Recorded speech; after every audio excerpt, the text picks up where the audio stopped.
another edition of Bama and Bourbon with Aaron Suttles from Yay, Alabama. I'm Lance Taylor from The Next Round, right here on Roll Tide Pods. Like and subscribe. It's where we talk bourbon and we talk Alabama football. And it looks like not only do we have a product we're very familiar with, chicken cock. This is the rye expression, which I love. Master distiller, Greg Snyder, has actually signed the bottle. How about that? Yeah.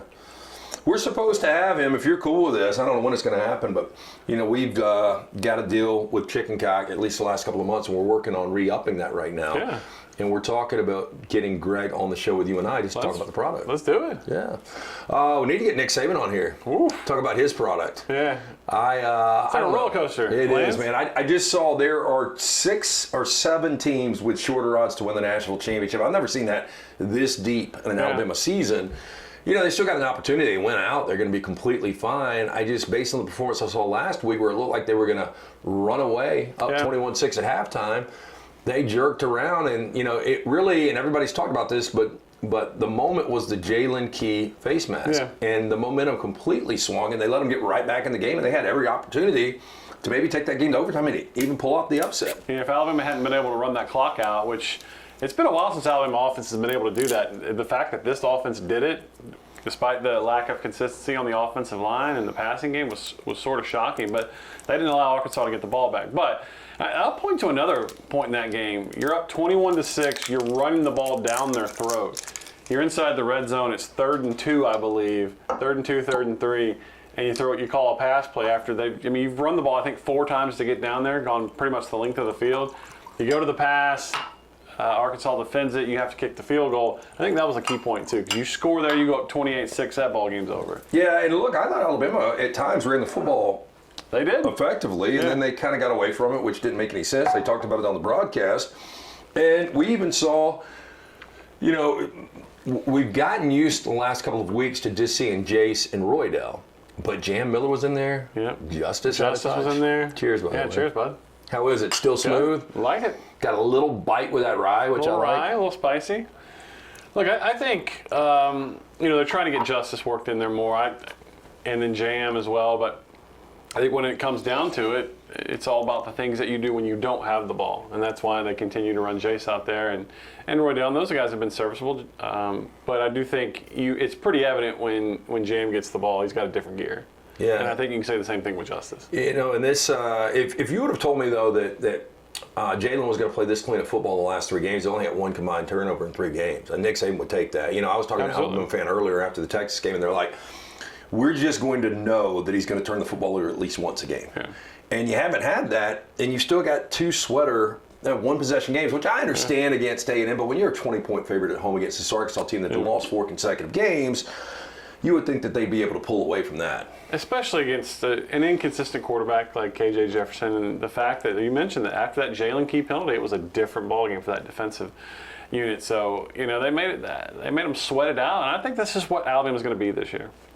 And they just don't seem to have. When's the last time they put a 60-minute football game together? Was it the first game of the year, Middle Tennessee State?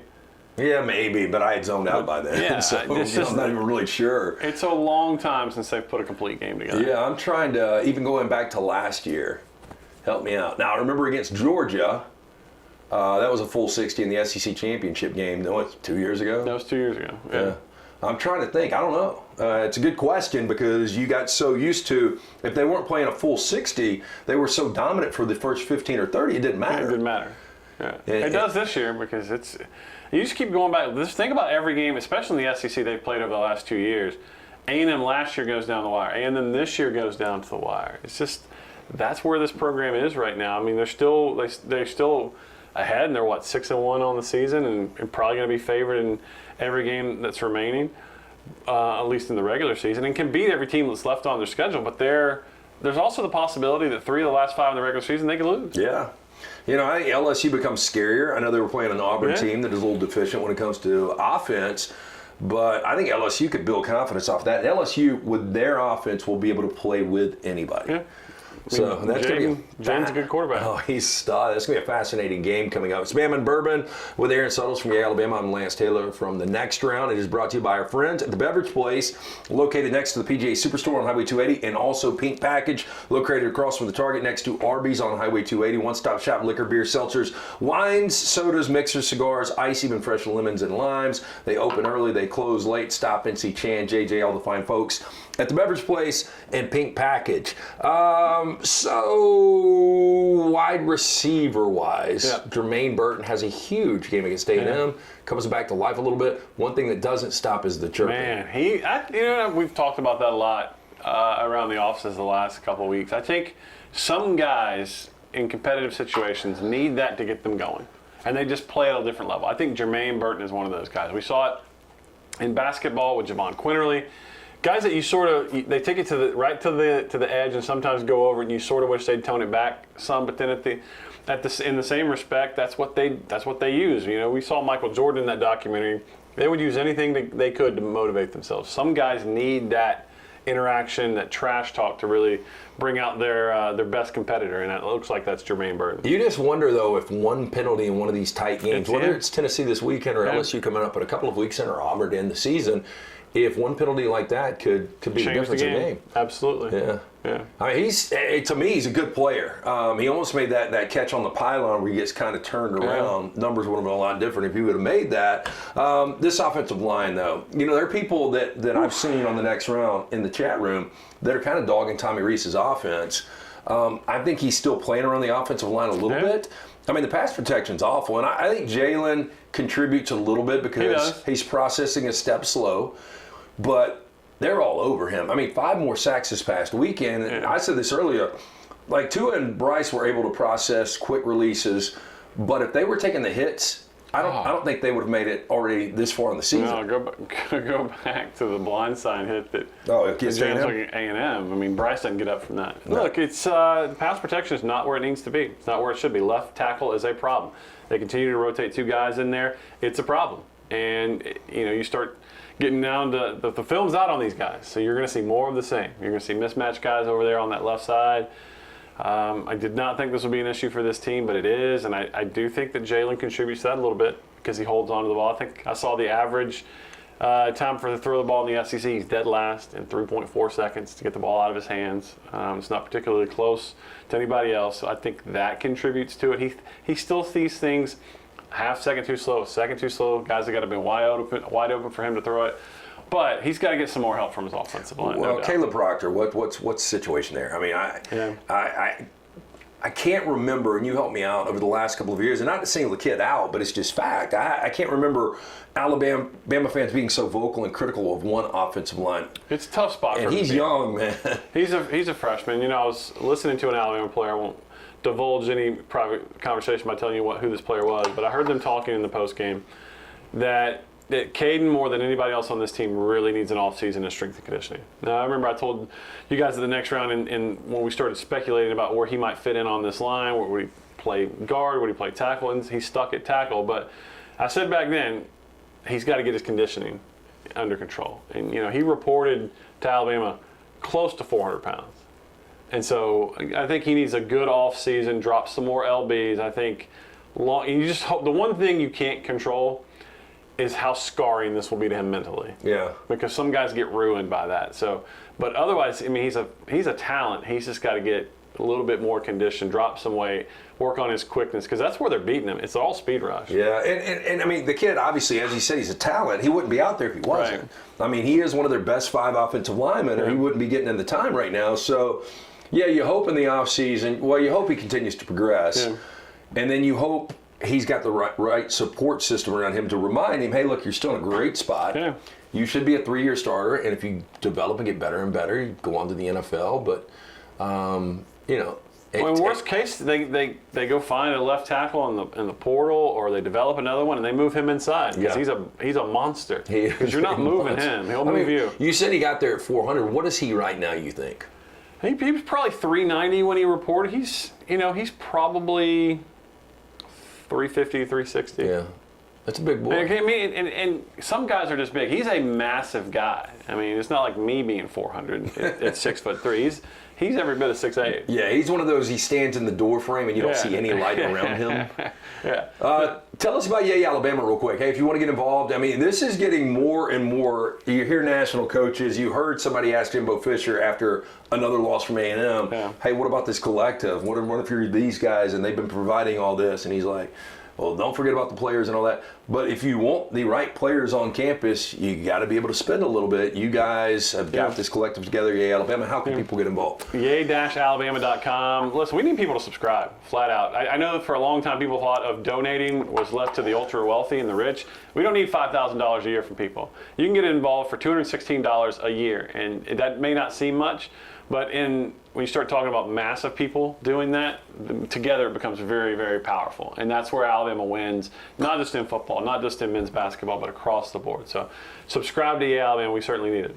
Okay, so we're talking about chicken cock, which we've previewed this product a million times on the next round. We love it. It's the official bourbon of the next round.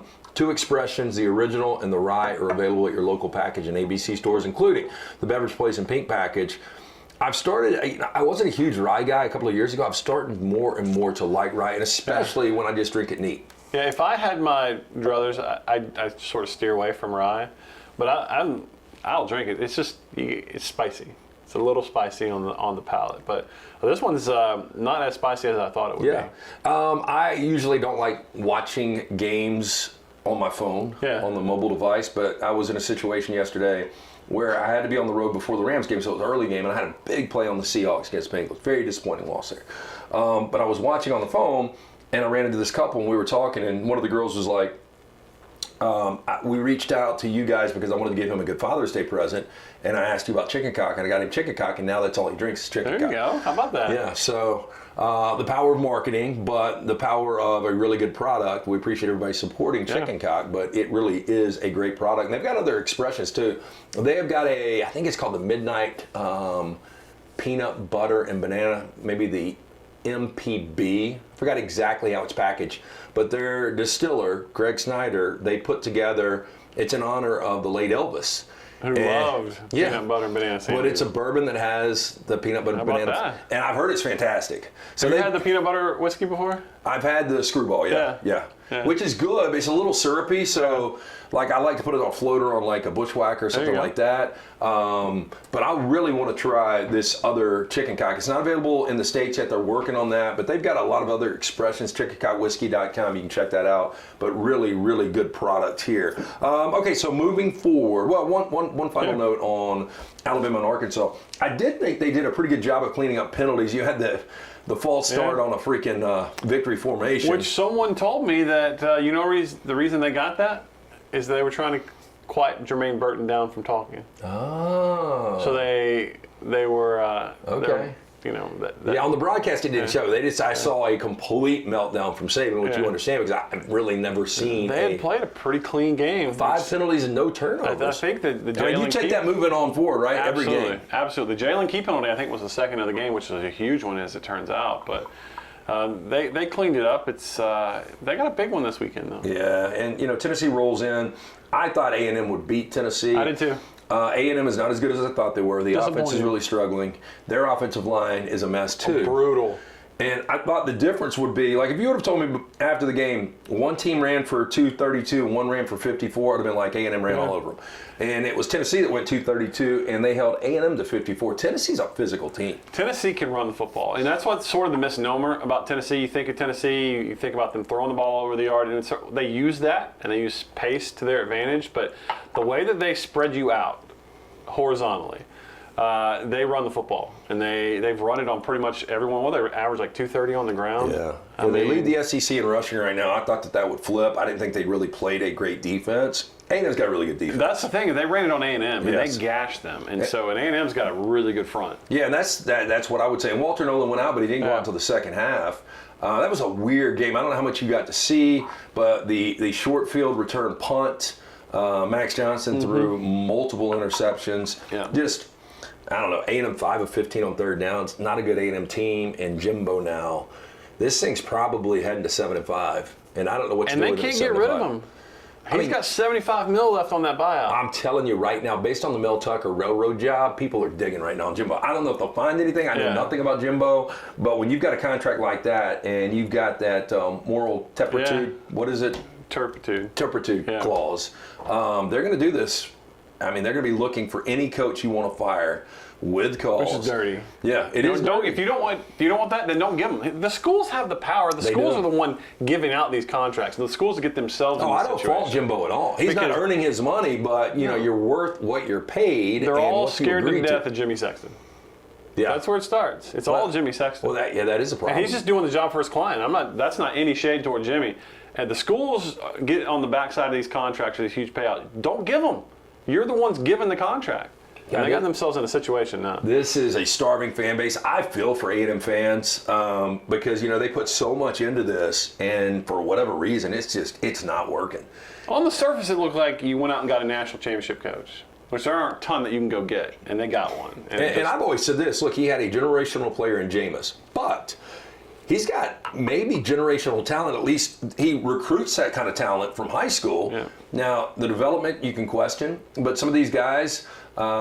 A-Chain right now for the Miami Dolphins did fantastic. He did nothing at A&M really, in regards to what he is doing right now. So there are really good players that are coming through there. It's just not equating to wins. No, I don't know. So much is made about sleeping giant being right there, but this is sort of who A&M is historically. Yeah, Bama Bourbon brought to you by our friends at Gutter Cap. Cap it, don't snap it. Chris Stewart, I've known him for over 2 decades. Not the one on the air, not the Alabama Chris Stewart, the other Chris Stewart. Great dude. Call. You don't want to get on the roof, you fall, you snap the neck and die. You're no good to the wife or kids. Cap it, don't snap it. 823-2212 or guttercapbirmingham.com.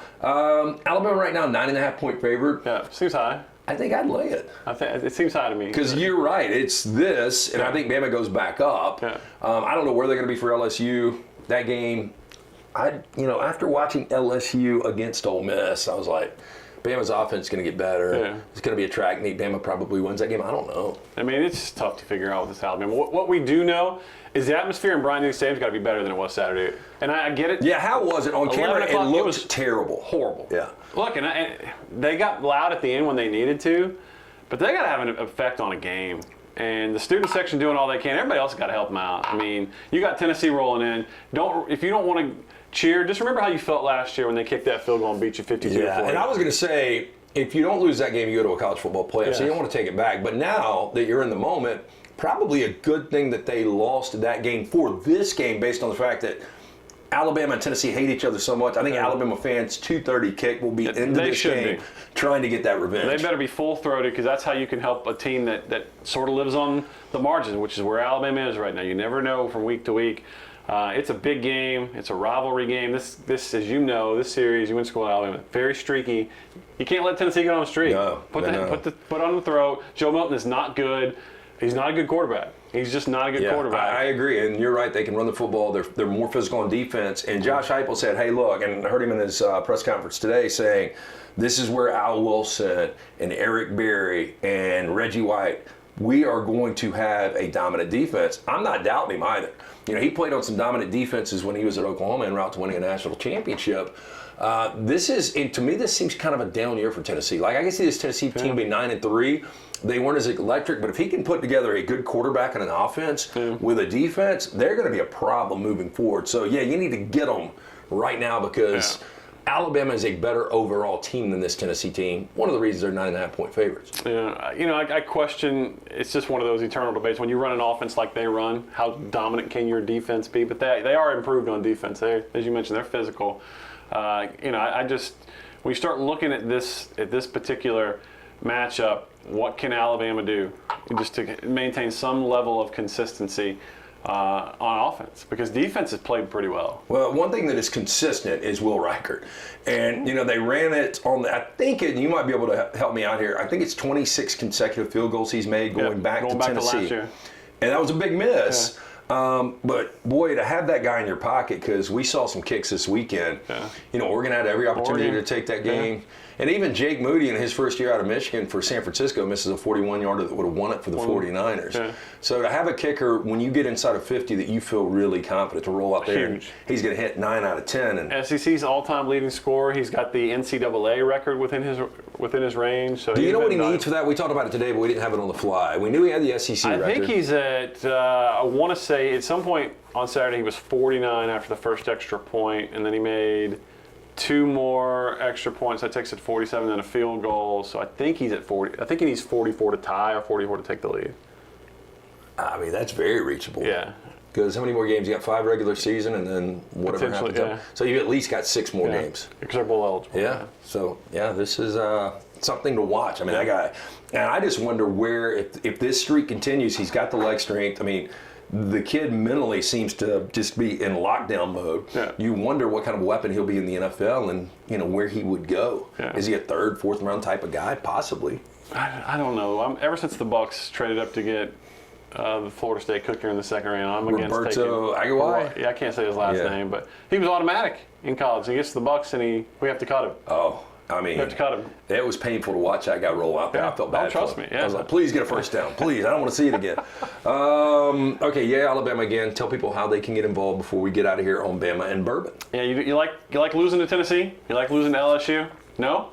Sign up, subscribe for Yay Alabama, yay-alabama.com/fans. All the information on how to join and subscribe is right there. Best team you've seen thus far in college football? Oh, I haven't seen Michigan enough. I want to be able to sit down and watch them. Their games are so boring. They are boring. But their defense, it looks like. But you know what you're going to get from them. Yeah. They have something you can hang your hat on, which I don't think Alabama has right now. I think that's a huge win for Washington. And I know they've looked good for the majority of the season. Michael Penix is probably right now the leader, the Heisman favorite. He's your favorite right now. So that's a feather in your hat win for them. So they look good. I haven't seen. What do you do with Oklahoma? They got a great win at a neutral site. Well, you look at the schedule. Even if they get another loss, they're going to be playing for the Big 12 championship game, a rematch with Texas. They win that game, they're in. Florida State, I like what I saw from them at certain points. North Carolina's undefeated right now. But I'm with you. It's wide open. It's unlike it's been in years past. Yeah, I still don't, and everybody disagrees with me. I think LSU with 2 losses isn't out of this based on the fact if they were to win in Brighton and they were to beat Georgia in the SEC championship, 11-2. Depending on what happens in other conferences. So bad defensively. I agree. I mean, I totally agree. But I just think Jaden is good enough, if he can stay upright, that they have an opportunity to win every game. I don't think they will. I think they end up 9-3 this year. I think they lose one of these games. More than likely, I lean that Alabama beats them. I think they'll beat A&M now. But 9-3 is going to be a disappointment. But if they were to go 10-2, win the West, play Georgia, who knows? They're probably getting in. Yeah. They're probably getting in. Become the first team ever to get in with 2 losses, right? It would be the first team ever with 2 losses. Bama and Bourbon brought to you by Beverage Place. Pink Package located right there off of Highway 280. One-stop shop. Liquor, beer, seltzers, wine, sodas, mixers, cigars, ice, even fresh lemons and limes. Before we get you out of here, injury update, everything looking pretty solid right now? I would think that we'll know more about Malachi Moore. I think he's probably going to play in this game. They're probably a week or 2 away on Devontae Smith. We've had Christian Story play with Malachi, shifting that secondary. But if Malachi's back, Devontae's health becomes a little less important. But those are 2 guys I'm watching this week. It's Bama and Bourbon. It's on RollTidePods.com. Make sure you like and subscribe. Always brought to you by the Beverage Place, Pink Package, Yay Alabama. Make sure if you're an Alabama fan, you get there, you help out the collective. And of course, Gutter Cap, 823-2212. For Aaron Suttles, I'm Lance Taylor. We will see you next week after the Tennessee game. By the way, do you smoke cigars? I've smoked once. I got asthma, so I know you're just probably a bad combination. Probably. Yeah, but will you smoke if they beat Tennessee this week? Probably not. Probably not. No. You've been there. Been there, done that. Yeah. But Alabama fans will not rush the field. No, as they shouldn't. Yeah, beating Tennessee should be customary. Yeah, Notre Dame rushed it against SEC or USC. Washington rushed it against Oregon. But Alabama's been there a long time. Anyway, have a great week. We will catch up next week after Tennessee, and we'll get it rocking. But special thanks to our friends at Chicken Cock as well. This is Bama and Bourbon.